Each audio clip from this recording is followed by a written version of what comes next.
Bienvenue à cette deuxième partie du cours de football 101. Donc, avant de parler de défensive, quelques remarques à l'offensive et au niveau des points. Première chose, si supposons que l'équipe à l'offensive fait un super jeu vraiment cool et dépasse leur diverge à faire, et ils se rendent jusqu'à la ligne de 1 ou de 2. La ligne à moins de 10 verges, la première essai, ça sera pas 10 verges, ça va être premier essai et les buts. Donc, ils doivent se rendre dans les buts parce qu'il y a moins de 10 verges à faire pour se rendre à la zone des buts. Au niveau des points, comme je disais, lorsque l'équipe amène le ballon jusque dans la zone des buts, ça donne un 6 points. S'ils font que le kicker entre les deux poteaux, ça donne 3 points.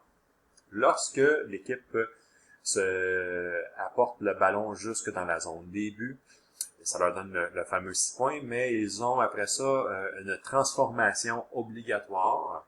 Donc, ils ont un choix à faire. Pour 1 point, ils kickent le ballon entre les deux poteaux. Ça leur donne 1 point s'ils réussissent à le kicker entre les deux poteaux.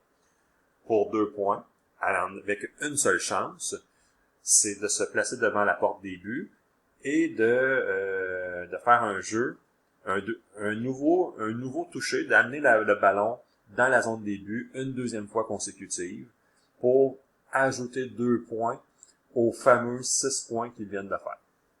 Donc, ils ont le choix. La plupart du temps, ils prennent le choix de kicker le ballon entre les deux poteaux pour 1 point. Mais des fois, quand ils tirent de l'arrière ou pour de manière stratégique, ils vont des fois opter pour essayer de faire la transformation de 2 points, qui est de refaire un ultime jeu et d'amener le ballon dans la zone des buts en une seule chance. Maintenant, j'ai ramené notre super équipe à l'attaque, qui a le ballon, sur la ligne de 20, vis-à-vis des adversaires en défensive. Donc, les hauts, c'est des joueurs en défensive qui, eux, leur but, c'est de arrêter, de freiner l'équipe qui possède le ballon. Il y a des spécialités dans les joueurs en défensive. Étant donné que les protecteurs sont gros et forts, ceux qui se placent devant les gros et forts sont habituellement gros et forts aussi. Les grands élancés qui sont les receveurs de passe, les joueurs en défensive qui vont les poursuivre vont être grands et élancés et rapides aussi pour les contrer.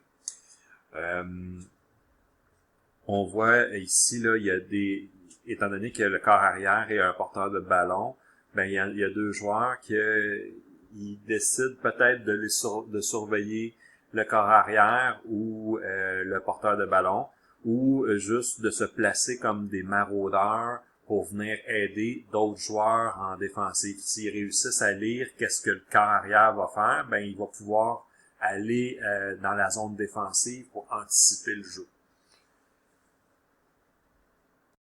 On se rappelle également là du joueur de centre, le X rouge, c'est lui qui fait démarrer le jeu.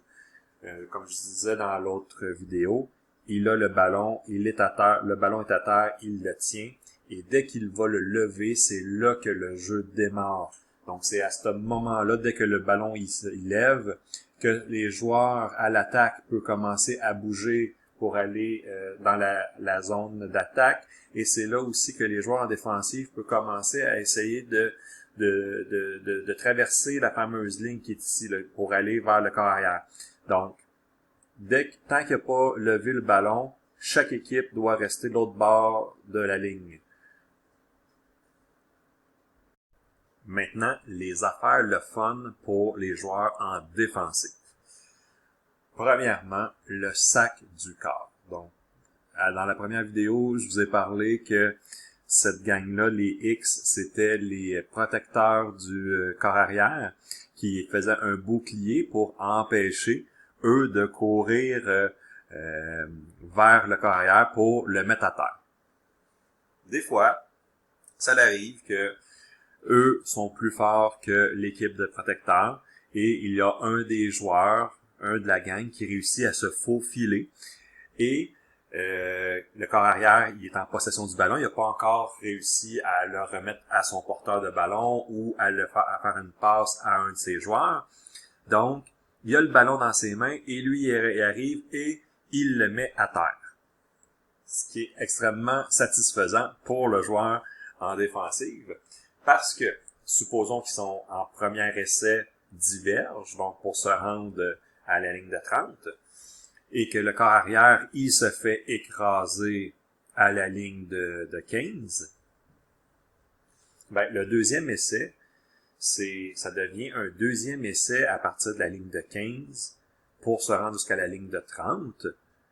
Et donc, ça fait deuxième essai et 15 verges à faire au lieu de faire 10 verges. Donc, c'est extrêmement satisfaisant pour l'équipe en défensive parce qu'ils font perdre du terrain. Ce serait la même chose si le corps arrière donne le ballon au porteur de ballon, puis en essayant de tricoter pour courir un peu, ben les joueurs en défensive l'arrêtent derrière la ligne de départ. Donc, si il commençait à la ligne de 20, le porteur de ballon, il court, il se fait arrêter à la ligne de 18, ben, ils viennent de perdre 2 verges, puis la deuxième essai, ça va être une deuxième essai, et ça va être 12 verges à faire, parce qu'il faut qu'ils se rendent quand même jusqu'à la ligne de 30.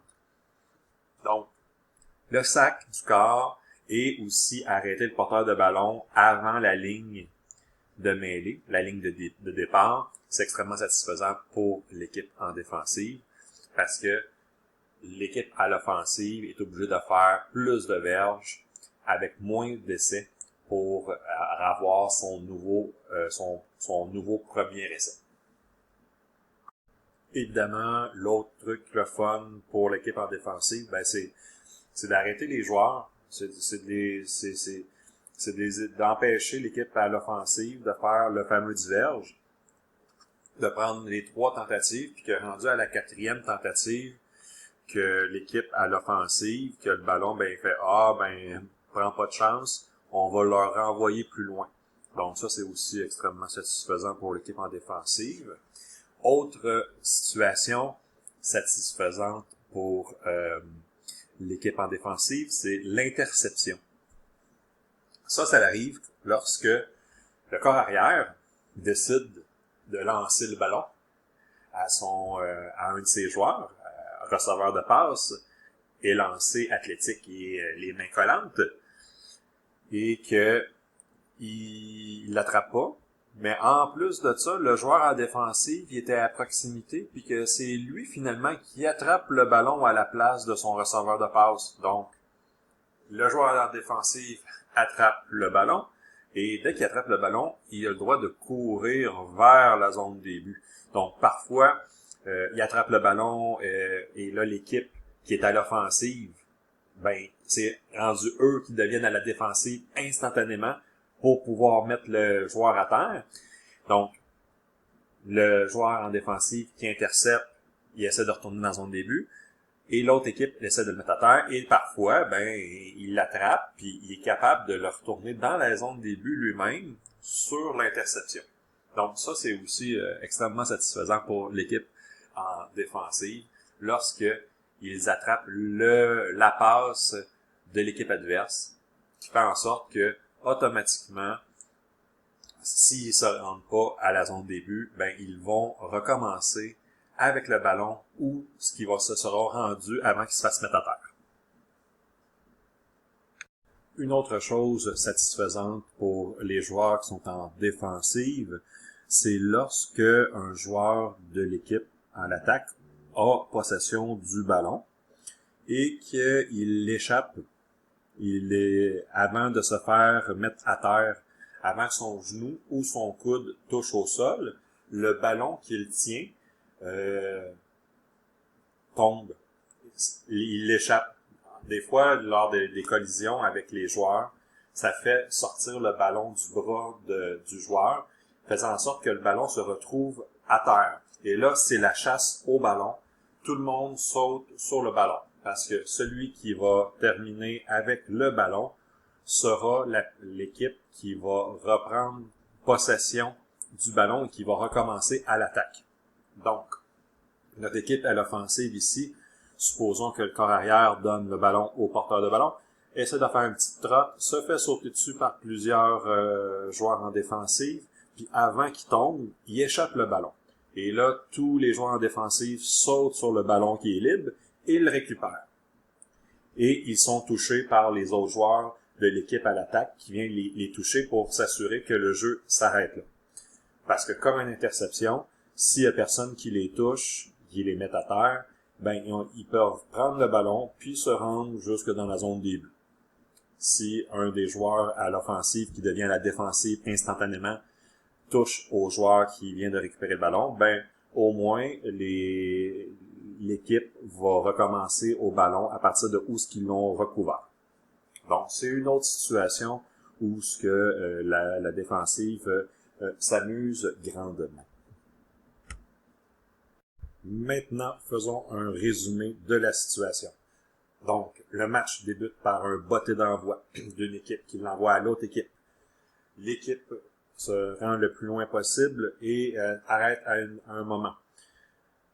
Pour démarrer les essais, donc l'équipe en offensive a 4 chances de faire 10 verges. Le jeu débute lorsque le joueur de centre lève le ballon pour l'envoyer entre ses jambes au corps arrière, qui va décider s'il fait une passe à ses joueurs ou va le donner à son porteur de ballon pour courir. Toujours 4 chances pour faire ces 10 verges. S'ils font le fameux 10 verges demandé, ils recommencent toujours avec leur première chance, et ainsi de suite, à chaque fois qu'ils remplissent la condition de faire 10 verges. Si l'équipe se retrouve en situation de 4e essai et qu'ils ont beaucoup de verges à faire, la plupart du temps, quand ils sont très profonds, comme dans cette situation-là, dans leur zone, ils vont botter le ballon pour l'envoyer à l'autre équipe le plus loin possible. Sinon, ils le donnent directement à l'autre équipe, qui sont trop proches de la zone de début, donc c'est pas très intelligent. Quand ils sont proches de la zone début et qu'ils sont en 4e essai, ce qu'ils vont faire, ils vont faire un botté entre les deux poteaux pour avoir 3 points. Quand ils réussissent à traverser le terrain au complet et rentrer dans la zone de début, ils font 6 points. Et quand ils font 6 points, tout de suite après, ils ont un extra point à aller chercher ou un extra 2 points à aller chercher. L'extra 1 point, c'est en kickant le ballon entre les deux poteaux. Et l'extra 2 points, c'est avec une seule chance de re-rentrer le ballon dans la zone des buts en faisant un jeu. Les joueurs en défensive, eux, leur petit plaisir, c'est de ramasser le corps arrière en le mettant à terre avec le ballon dans les mains, ce qui fait en sorte qu'il perd du terrain. Donc, il tombe en 2e ou en 3e essai avec plus de terrain à faire que le fameux diverge normalement à faire. Et ça, là, la perte de terrain, c'est autant que le joueur recule. Fait que s'il recule jusqu'à la ligne de 1 de sa zone de début, ben, il recommence là, puis il doit se rendre jusqu'à la ligne de 30 qui serait son diverge normalement dans cette situation-là. L'autre élément, le fun pour la défensive, c'est lorsque le corps arrière, il lance le ballon, il lance mal, et c'est eux qui l'attrapent. Et qui peuvent le retourner jusque dans la zone de début s'ils ne se font pas mettre à terre par l'autre équipe. L'autre situation, c'est lorsque les joueurs à l'attaque échappent le ballon avant d'être tombés au sol. Donc, si le ballon tombe, les joueurs en défensive peuvent le ramasser et courir jusque dans la zone de début s'ils ne se font pas toucher par l'autre équipe.